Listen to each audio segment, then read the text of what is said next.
Salam sejahtera untuk sahabat sekalian dimanapun sahabat berada. Pada kesempatan ini saya akan menggunakan waktu saya untuk melanjutkan tanggapan saya dari khotbah pengajaran Pendeta Mel Atok bahwa perempuan boleh berkhotbah dalam pertemuan jemaat, perempuan boleh menjadi gembala sidang. Pada bagian kedua ini saya akan meluruskan beberapa ayat-ayat yang digunakan oleh Pendeta Mel Atok untuk mendukung argumentasinya yang berhubungan dengan tokoh-tokoh perempuan yang ada di dalam Alkitab. Mari kita mulai dan kita lihat tanggapan Pendeta. Nabi itu kan juru bicara Tuhan, dan nabi itu untuk laki-laki. Juru bicara Tuhan yang dapat firman untuk berkhotbah. Nah, yang perempuan namanya Nabiah. Nah, ternyata kita punya dasar-dasar kitab suci yang menjadi dasar bahwa perempuan boleh khotbah, perempuan boleh jadi gembala sidang. Perempuan boleh khotbah, perempuan boleh jadi gembala sidang. Nah, mengenai posisi gembala jemaat, ya saya akan kupas. Alkitab sudah memberikan dengan tegas siapakah yang boleh menjadi seorang gembala jemaat. Mari kita lihat di dalam surat 1 Timotius pasal 3, kita bisa lihat Alkitab kita 1 Timotius pasal 3 ayat 1 sampai ayat 7. Nah, bunyi firman Tuhan, benarlah perkataan ini, orang yang menghendaki jabatan penilik jemaat menginginkan pekerjaan yang indah. Jadi penilik jemaat ini, ya ini sama jabatannya, ini sama dengan gembala. Nah, kita bisa lihat, saya jelaskan dulu, Kisah Para Rasul pasal 20, kita bisa lihat Kisah Para Rasul pasal 20, yang menjelaskan bahwa penilik jemaat itu ialah gembala. Kita bisa lihat Kisah Rasul pasal 20 ayat 28. Nah ini. Ya karena itu jagalah dirimu dan jagalah seluruh kawanan, karena kamulah yang ditetapkan Roh Kudus untuk menjadi penilik, untuk menggembalakan jemaat Allah yang diperolehnya dengan darah anaknya sendiri. Jadi penilik jemaat itu sama dengan gembala. Nah, makanya di Timotius itu aturan main. Bagaimana seorang bisa menjadi gembala dengan prinsip-prinsip yang benar, prinsip-prinsip yang sesuai dengan Alkitab. Ya, jadi ayat 2, karena itu penilik jemaat haruslah seorang yang tak bercacat. Suami dari satu istri. Lihat garis bawahi kalimat, suami dari satu istri. Artinya ini pria. Bukan istri dari satu suami, tapi suami dari satu istri. Artinya menjadi penilik jemaat harus suami dari satu istri. Berarti itu laki-laki. Dapat menahan diri, bijaksana, sopan, suka memberi tumpangan, cakap mengajar orang, bukan peminum, bukan pemarah, melainkan peramah, bukan peramah, pendamai, bukan hamba uang. Nah, ayat 4. Seorang kepala keluarga yang baik disegani dan dihormati oleh anak-anaknya. Jadi tidak dikatakan di sini seorang ibu rumah tangga, tetapi di sini seorang kepala keluarga yang baik disegani dan dihormati anak-anaknya. Ya, nah, jikalau seorang tidak tahu mengepalai keluarganya sendiri, bagaimana ia dapat mengurus jemaat Allah? Janganlah ia seorang yang baru bertobat, agar jangan ia menjadi sombong.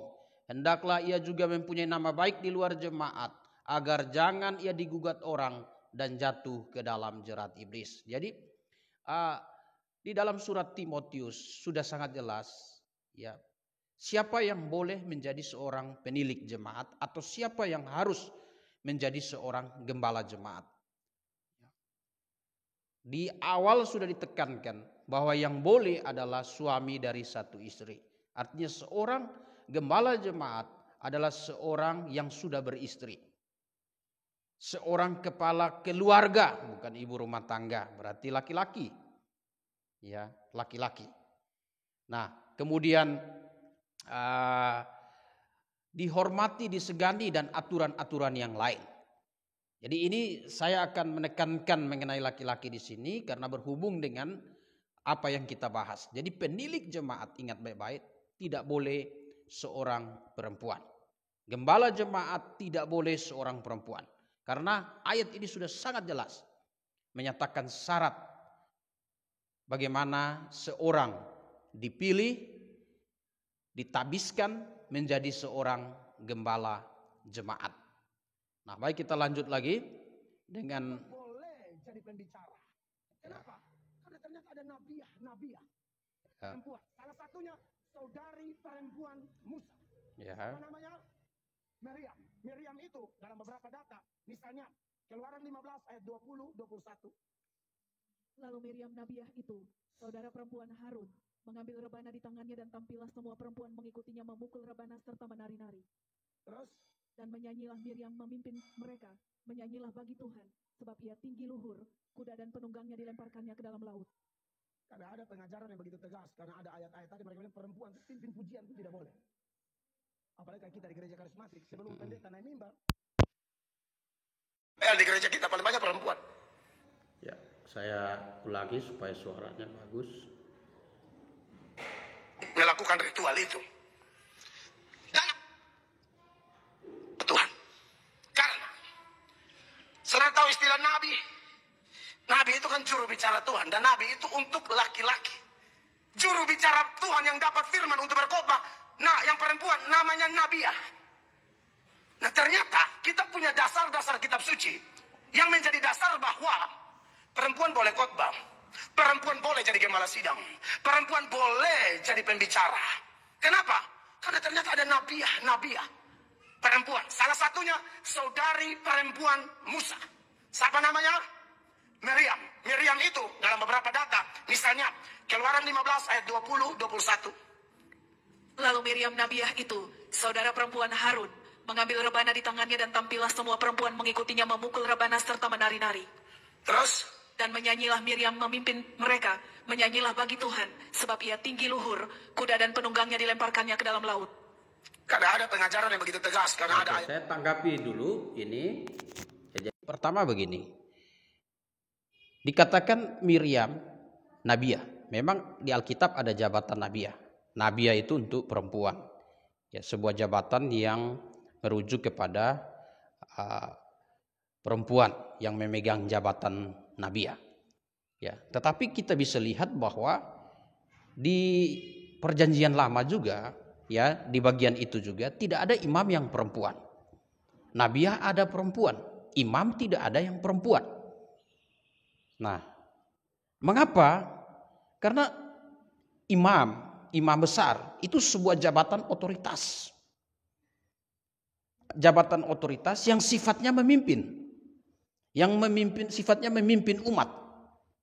Baik laki-laki maupun perempuan. Di dalam penyembahan kepada Tuhan. Jadi pendeta Melatuk harus paham ini. Memang nabiah itu ada perempuan. Tetapi imam besar tidak ada perempuan yang diperbolehkan menjabat jabatan imam besar di dalam masa ibadah simbolik tersebut. Nah, mengenai nabi, ya, nabi itu bisa dikatakan nabi menerima wahyu lisan dari Allah dan kemudian wahyu lisan itu disampaikan kepada umat Allah. Jadi nabi itu tidak memimpin sebenarnya. Nabi itu hanya juru bicara, menyampaikan apa yang disampaikan Allah kepada umat Allah. Maka ada jabatan nabiah. Tetapi tidak ada jabatan imam perempuan. Tidak ada jabatan rasul perempuan. Ya, mengapa tidak ada jabatan gembala perempuan? Di Alkitab kita bisa lihat bahwa ada perempuan-perempuan hebat di masa gereja lokal. Ya, di mana pada waktu itu ada perempuan-perempuan yang mengikuti rasul-rasul, bertekun bersama di dalam doa. Tetapi kita tidak membaca di dalam Alkitab ada salah satu dari mereka diangkat menjadi gembala jemaat. Mengapa? Karena Alkitab sudah memberikan satu aturan, satu pengajaran. Mengapa? Kepala dari setiap perempuan adalah laki-laki. Hai istri, tunduklah kepada suami. Hai suami, kasihilah istrimu. Artinya yang menjadi pemimpin itu adalah laki-laki. Dan perempuan berposisi sebagai penolong. Nah, ya. Jadi pendeta Mel Atok harus paham ini. Memang ada jabatan nabiya. Nabiya itu jabatan bukan jabatan yang sifatnya memimpin. Tetapi hanya menyampaikan. Ya, juru bicara yang seperti dikatakan. Juru bicara Tuhan. Nah, ya, kita lihat selanjutnya penafsirannya tentang Miriam. Tadi mereka bilang perempuan pimpin pujian itu tidak boleh. Ya. Apalagi kita di gereja karismatik, sebelum pendeta naik mimbar, WL perempuan, apalagi WL di gereja kita paling banyak perempuan. Boleh atau tidak? Miriam pimpin pujian. Boleh. Bukan hanya pimpin pujian. Karena Musa adalah nabi, Harun juga nabi, maka Miriam adalah nabiyah. Tuhan bicara bisa melalui Harun, bisa melalui Musa, juga bisa melalui Miriam. Makanya ketika ada konflik sedikit, Musa ada ambil satu perempuan, Miriam protes di dalam Bilangan 12 ayat 1 dan 2. Baik, kita akan melihat Miriam, ya, dikatakan Miriam memimpin paduan suara. Ya, nanti saudara bisa lihat di video ini, ya, dia mengutip Keluaran 15 ayat 20 dan 21. Coba kita lihat Keluaran 20 ayat 15, Keluaran 15,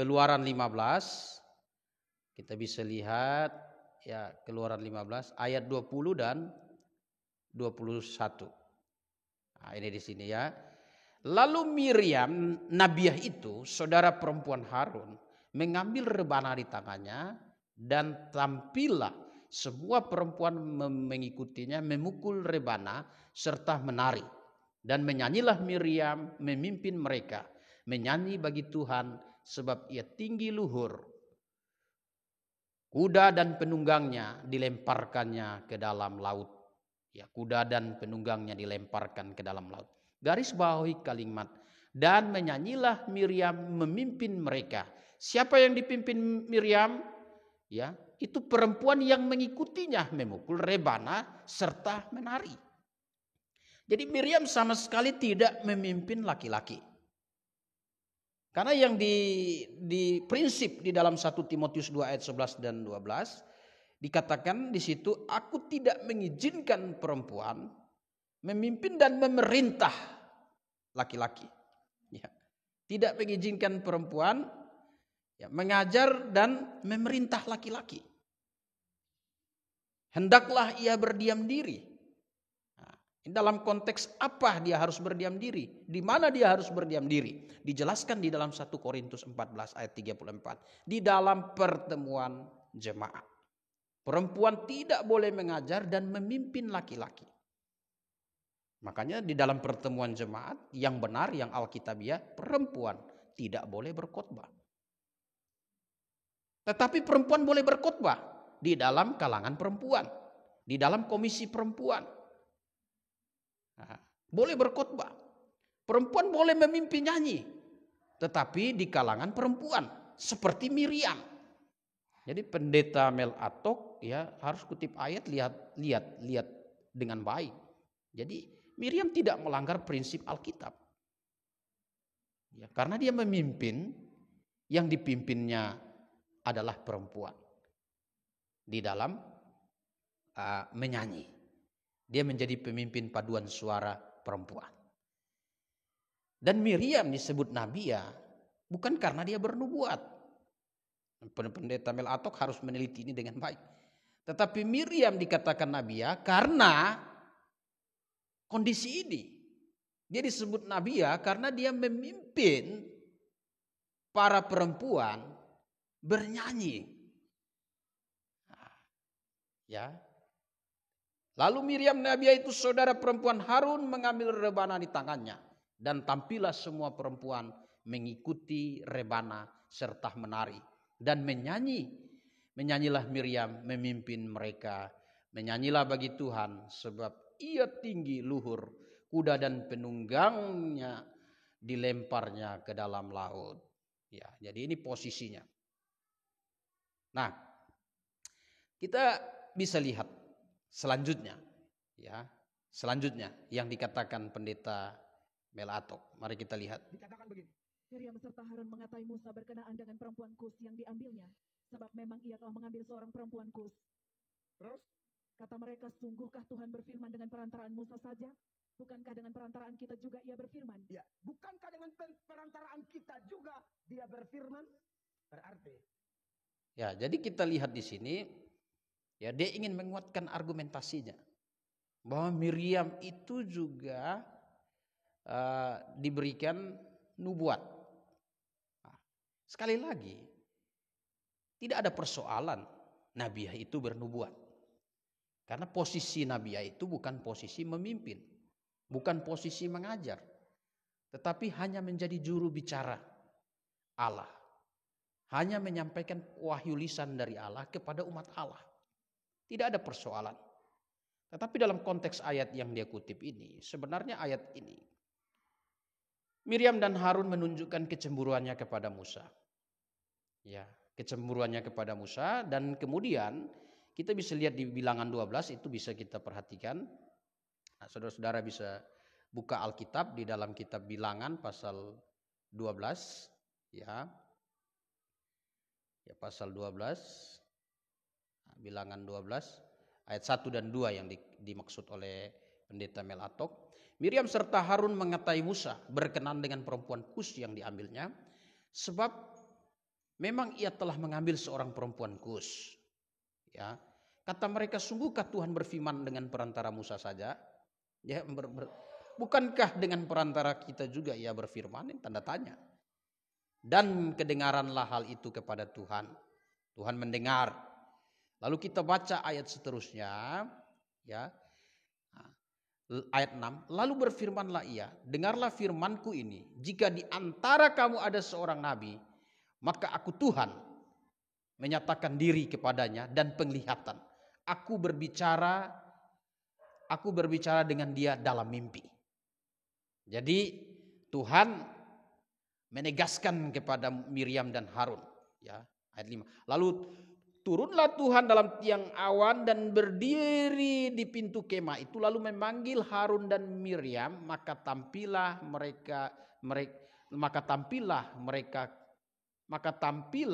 mereka keduanya. Nah, lalu Tuhan bilang, kalau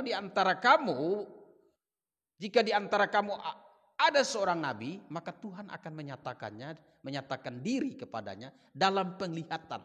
Aku akan berbicara dengan dia dalam mimpi. Ya. Bukan demikian hambaku Musa, seorang yang setia dalam segenap rumahku. Ya. Berhadap-hadapan aku berbicara dengan dia. Terus terang, bukan dengan teka-teki. Dan ia memandang rupa Tuhan.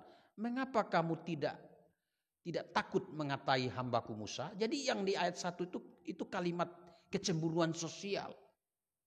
Kalimat yang diperjelas oleh Tuhan itu mengatai Musa. Sebab itu bangkitlah murka Tuhan terhadap mereka, lalu pergilah ia. Ya.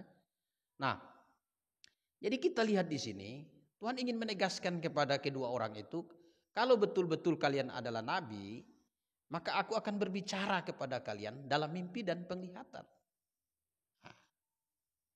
Jadi sudah saya katakan bahwa Miriam disebut nabiya itu karena tindakannya di dalam Keluaran 15 ayat 20 dan 21. Ya. Jadi di sini jelas pendeta Melatok, ya, menggunakan ayat-ayat Alkitab untuk mendukung argumentasinya. Dan ini sudah sembarangan dia gunakan ayat ini. Sekali lagi, saya tidak mempersoalkan jabatan nabiya. Tetapi saya meluruskan penafsiran pendeta Melatok. Keluaran 12 ini bukan menyatakan Miriam itu sebagai seorang nabi. Tetapi Keluaran 12 ini Miriam dan Harun muncul satu kecemburuan sosial dan mengatainya. Lalu Tuhan mempertegas kepada mereka. Ya, di ayat yang ke-6. Lalu berfirmanlah ia, dengarlah firmanku, jika di antara kamu ada seorang nabi, maka aku, Tuhan akan menyatakan diri kepadanya dalam penglihatan. Aku akan berbicara dengan dia dalam mimpi. Jadi ya Pendeta Mel Atok perhatikan ya. Jadi ayat ini sudah Perempuan itu boleh. Kalau kita teliti Alkitab baik-baik. Hanya berkaitan dengan kasus-kasus yang saya katakan tadi, maka muncullah tulisan-tulisan Paulus itu. Nanti kita bandingkan juga dengan tulisan Paulus yang lain ketika tidak berurusan dengan budaya seperti itu. Paulus memberi keterangan tidak ada gap antara laki-laki dan perempuan dalam segala hal, apalagi dalam urusan pelayanan. Ya. Contoh lagi dalam kitab Mika pasalnya yang ke-6 ayat 4. Masih seputaran Maryam ya. Sebab aku telah menuntun engkau keluar dari tanah Mesir dan telah membebaskan engkau dari rumah perbudakan dan telah mengutus Musa, Harun dan Miriam sebagai penganjurmu. Iya, sebagai pembimbing, sebagai orang yang berbicara atas nama Tuhan. Dan satunya perempuan. Ya, ini tidak ada indikasi dengan jabatan Nabi ya. Ya. Deborah. Ya, Deborah itu bukan hanya Nabi sekaligus hakim. Ya. Belum ada zaman raja-raja, pemimpinnya hakim. Jadi ini sudah kita pukul lebar satu sekaligus. Bahkan perempuan bisa jadi presiden. Perempuan bisa jadi wali kota. Perempuan bisa jadi gubernur. Nah, jangan menatap saya bilang, baptis pakai perempuan. Bukan. Ini menjelaskan firman Allah. Jadi kalau ada perempuan terpanggil di politik, pergi saja. Doa. Siapa? Kalau budayanya tidak sama dengan kita, ya jangan pakai. Firman dengan perantaraan Musa saja? Bukankah dengan perantaraan kita juga ia berfirman? Ya, bukankah dengan perantaraan kita juga ibunya pimpin orang lebih senang daripada bapaknya?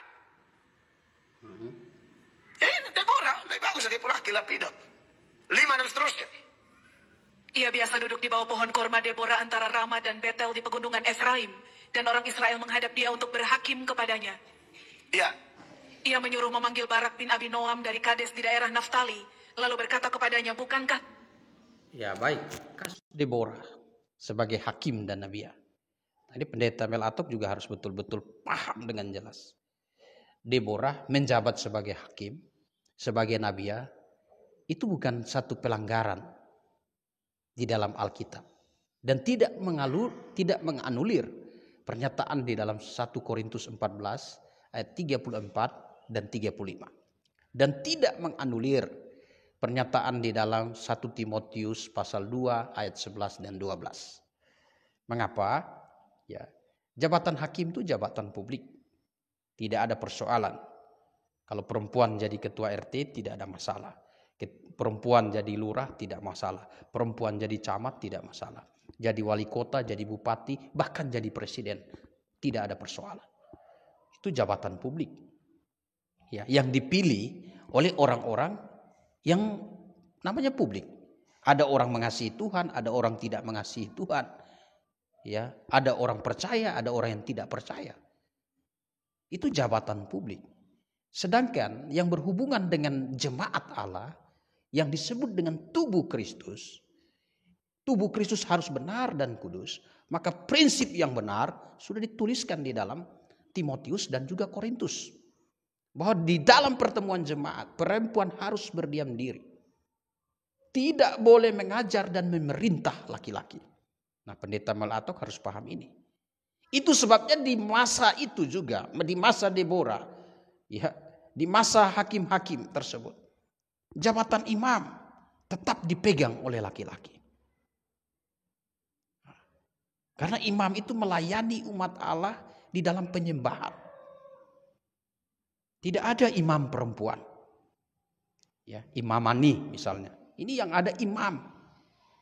Ya, atau imamaniyah. Nah, yang ada jabatan imam. Ini tidak ada masalah. Nah, kasus Deborah memimpin umat Israel. Sebenarnya pada waktu itu laki-laki Israel. Bisa dikatakan laki-laki Israel itu pengecut. Ya, sehingga Tuhan mempermalukan mereka. Lewat apa? Lewat perempuan, lewat Deborah. Ya, bukan lapidot, laki-laki yang dipakai Tuhan. Tetapi waktu itu Deborah didampingi dengan Barak. Ya, kita bisa lihat Hakim-Hakim pasal 4 yang dimaksud. Ya, pada waktu Deborah panggil Barak, ya dia jadi hakim. Lah ayat 6, lalu ini ia menyuruh memanggil Barak bin Abinoam dari Kades dari daerah Naftali, lalu berkata kepadanya, bukankah Tuhan Allah Israel memerintahkan demikian, majulah bergerak menuju Gunung Tabor dan membawa 10.000 Bani Naftali dan Bani Sibulun bersama dengan engkau. Hakim-Hakim pasal 4 ayat 6, ayat 8. Jawab Barak kepada Deborah, jika engkau turut maju, aku pun maju. Tetapi jika engkau tidak turut maju, aku pun tidak maju. Jadi ini laki-laki Israel pada waktu itu dipermalukan dengan perempuan, karena laki-laki pada waktu itu penakut, menyerahkan perannya kepada perempuan. Jadi Deborah Nabiya itu tidak ada masalah. Deborah hakim tidak ada masalah. Tapi akan menjadi masalah kalau Deborah menjadi imam pada masa itu. Hakim itu jabatan publik. Wali kota itu jabatan publik. Jabatan publik itu tidak merujuk secara khusus kepada umat Allah, tetapi secara menyeluruh, baik orang percaya dan tidak percaya. Sedangkan jabatan imam itu khusus melayani umat Allah di bait Allah. Sama sehari ini, jabatan gembala jemaat itu jabatan khusus dipakai untuk menggembalakan domba-domba milik Kristus yang diperoleh dengan darahnya. Pendeta Mel Atok harus memahami hal ini secara benar dan tepat, sehingga tidak menafsir Alkitab secara sembarangan. Semua yang dikutip dia, tokoh-tokoh yang dikutip dia, seterusnya, ya nanti dia kutip ada Hulda, kemudian ada Hana, Nabiya. Ya. Jabatan Nabiya tidak ada. Nabiya itu jabatan yang Alkitabiah, dan tidak ada persoalan kalau perempuan yang menjabat ya, menjadi Nabiya. Memang Nabiya itu harus perempuan, nabi yang laki-laki.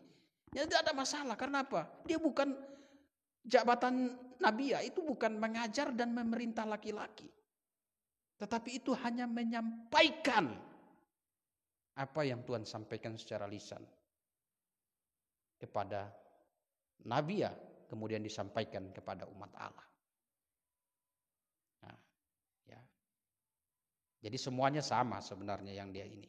Tapi kita lihat di dalam jemaat ada wanita-wanita yang sangat luar biasa. Kita bisa baca perempuan-perempuan yang setia mengikuti rasul-rasul mulai dari hari penyaliban, peristiwa Pentakosta. Tetapi mengapa di antara mereka tidak tercatat terpilih menjadi gembala jemaat? Tidak tercatat di dalam Alkitab mereka menjadi pengkhotbah.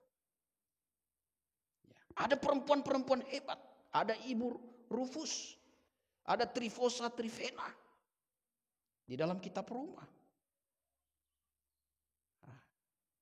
Perempuan-perempuan di dalam jemaat. Justru hari ini di dalam jemaat yang menjadi nabiya itu justru diberikan kesan negatif di dalam kitab Wahyu. Ya, kita bisa lihat di dalam kitab Wahyu pasal 2 bisa kita lihat ada nabiya yang merusak kehidupan jemaat. Ya. Wahyu pasal 2 ayat 20. Tetapi aku mencela engkau karena engkau membiarkan wanita Isabel yang menyebut dirinya nabiya, yang mengajar dan menyesatkan hamba-hambaku supaya berbuat zina dan makan persembahan-persembahan berhala. Nah, jelas. Ya, jelas. Nah, kita coba lihat selanjutnya. Ngomong terus mengenai nabiya. Oleh budaya itu. Jadi yang kita cari itu ialah pesannya. Oh, ya. Suaminya ada nama Lapidot. Kalau memang perempuan tidak boleh, ya pakai Lapidot aja. Kenapa Tuhan pakai Deborah?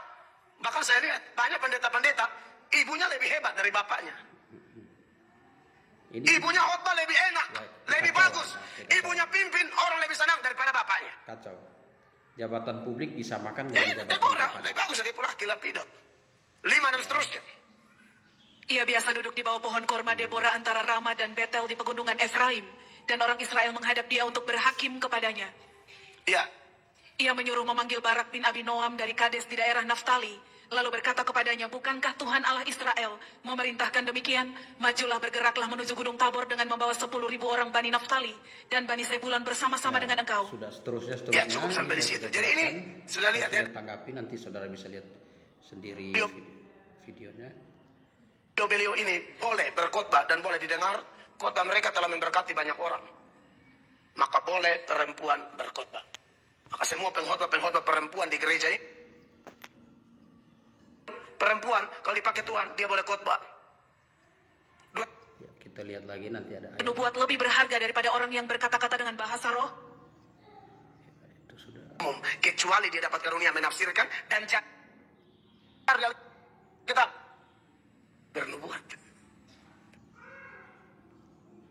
Tuhan Yesus ke Bait Allah ketemu seorang nabiya, dia pun nama Hana, Pak Andre po istri. Punya mirip Pak Andre po istri. Ya, dia pun laki Andre.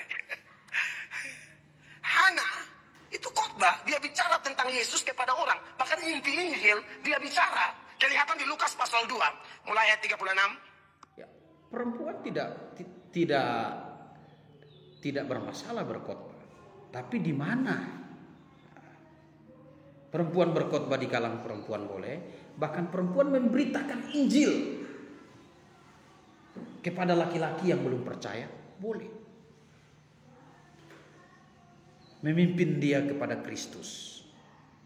Sesudah laki-laki itu menerima Kristus, maka selanjutnya perempuan harus mengerti bahwa Allah ingin dia mengerti kepala dari tiap perempuan adalah laki-laki.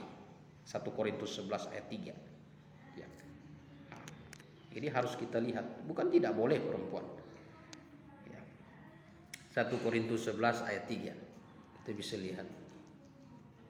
Nah. Tetapi aku mau supaya kamu mengetahui hal ini. Yaitu kepala dari tiap laki-laki ialah Kristus. Kepala dari perempuan ialah laki-laki. Dan kepala dari Kristus ialah Allah. Kepala dari perempuan ialah laki-laki. Nah, ya, kita bisa lihat. Kepala dari perempuan ialah laki-laki. Nabiya, ya, dia bisa berbicara. Dia memang dipakai Allah, tetapi dia bicara kepada publik sebenarnya. Nabiya. Sedangkan imam, ya, imam itu pelayanan khusus. Hanya kepada umat Allah di Bait Allah, imam besar. Sehingga tidak ada perempuan yang diperbolehkan untuk menjadi imam besar. Nah, ini harus dipahami secara benar oleh Pendeta Melato. Kemudian ada temannya yang berkomentar dengan saya. Saya tahu itu temannya itu Pak Eben Heser, siapa namanya itu. Saya tahu itu temannya dan beberapa kali saya tahu dia berkhotbah di tempatnya Pendeta Melato. Ya. Nah, dia bilang kalau begitu bagaimana dengan konteks di dalam 1 Korintus 11? Ada dikatakan di situ perempuan berdoa dan bernubuat. Coba kita lihat. Ya, yang dia maksud itu ayat yang ke-5. Tetapi perempuan yang berdoa atau bernubuat dengan kepala yang tidak bertudung, ia menghina kepalanya sebab ia sama dengan perempuan yang dicukur rambutnya. Jadi lihat dia bilang, oh itu di dalam jemaat ada perempuan yang berdoa dan bernubuat. Sebenarnya begini, harus memahami. Konteks berdiam diri itu di dalam hal mengajar dan memimpin laki-laki. 1 Korintus 11 ayat 5 ini tidak berbicara bahwa perempuan memimpin doa dalam jemaat. Perempuan berdoa, ya ketika gembala jemaatnya bilang mari kita berdoa, ya semua berdoa, termasuk perempuan. Ya, termasuk perempuan berdoa. Bukan perempuan memimpin doa di situ. Jadi tidak ada masalah perempuan berdoa. Dalam kehidupan praktis penekanan ini juga. Ya. Lalu dia bilang, lah kalau gitu konteksnya kalau bukan budaya. Berarti sekarang kenapa perempuan Kristen tidak ke gereja pakai kerudung? Nah, karena kamu tidak baca ayat Alkitab dengan benar. Ya, sekali lagi saya tidak marah. Saya hanya itu suara saya sangat mengasihi Pendeta Melato dengan sahabat-sahabatnya. Ayat 15 jelaskan, tetapi bahwa adalah kehormatan bagi perempuan jika ia berambut panjang, sebab rambut diberikan kepada perempuan untuk menjadi penudung. Jadi perempuan yang rambut panjang, rambutnya ya rambut panjang atau rambutnya ya rambut identik dengan perempuan, itu sudah jadi tudung bagi kepalanya. Jadi tudung yang dimaksud di sini dijelaskan di ayat 15. Yaitu rambutnya, rambut perempuan. Lalu di sini dijelaskan, kalau mencukur rambutnya dia harus pakai tudung. Jadi maksudnya bagaimana? Nah, cukur di sini gunting dan cukur. Ayat-ayat yang ke-6. Sebab jika perempuan tidak mau menudungi kepalanya, maka ia harus menggunting rambutnya.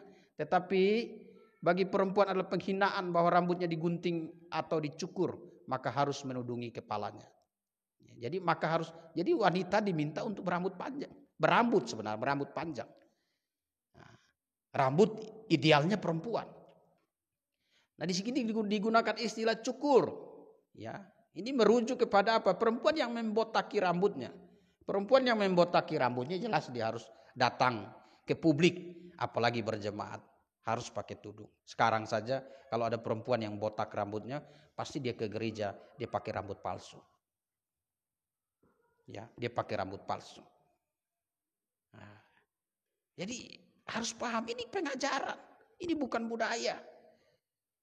Memang gereja muncul, jemaat muncul di tengah-tengah kebudayaan, tetapi kebenaran tidak boleh tunduk kepada kebudayaan. Sebaliknya kebenaran harus memimpin kebudayaan sesuai dengan kehendak Allah. Nah, ini harus dipahami pendeta Mel Atok dan juga temannya tersebut. Ya. Lalu dia bilang, loh kok dalam satu ayat ada bisa beda satu cukur satu. Ya ini kan ayat sudah bilang. Ada cukur, ada gunting. Nah takaran gunting yang dianggap harus pakai tudung itu apa? Itu kalau cukur itu berarti botak.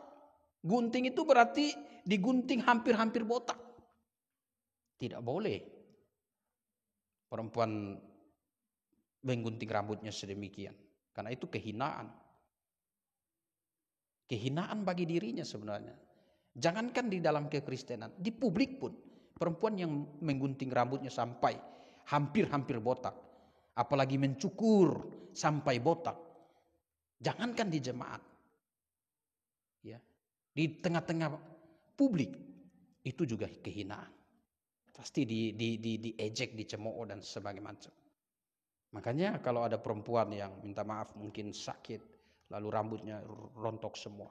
Ketika dia pergi ya dalam pertemuan-pertemuan publik, ya dia pasti pakai rambut palsu.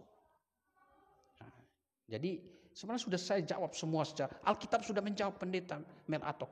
Dia mau berkelit bagaimanapun itu prinsip. Perempuan dalam pertemuan jemaat harus berdiam diri. Dalam konteks memimpin dan dalam konteks mengajar dan memimpin laki-laki. Dalam hal bernubuat, ya, nubuat di 1 Korintus 14 dikatakan karunia nabi takluk kepada nabi-nabi.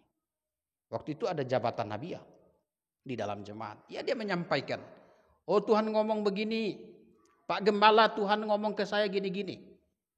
Nah, Gembala menyampaikan. Kalau Tuhan ngomong begini, berarti kita harus melakukan ini. Nabi tidak punya hak untuk menafsir dari apa yang dikatakan Tuhan di dalam jemaat. Maka takluk, karunia Nabi takluk kepada Nabi. Tidak dikatakan karunia Nabi takluk kepada Nabi dan Nabiah. Jadi kalau ada perempuan bernubuat di dalam jemaat, dia harus menanyakan, dia harus menyampaikan itu kepada Nabi yang pastinya laki-laki. Ya. Jadi sudah kita perhatikan, mau dibuat seperti apapun, semua ayat-ayat Alkitab sangat harmonis, memberi dukungan. Di dalam pertemuan jemaat, perempuan harus berdiam diri. Berdiam diri di Timotius dikatakan dalam hal mengajar dan memimpin laki-laki. Mengapa? Karena kepala dari setiap perempuan adalah laki-laki. Kepala dari setiap perempuan adalah laki-laki. Lalu apakah 1 Korintus 11 ayat 3 kontradiksi dengan Galatia 3 ayat 28? Tidak ada laki-laki dan perempuan, semua sama di dalam Kristus. Tidak. Kita sama dalam Kristus, tetapi peran laki-laki dan perempuan, baik dalam kehidupan jemaat, dalam kehidupan sosial, perannya berbeda.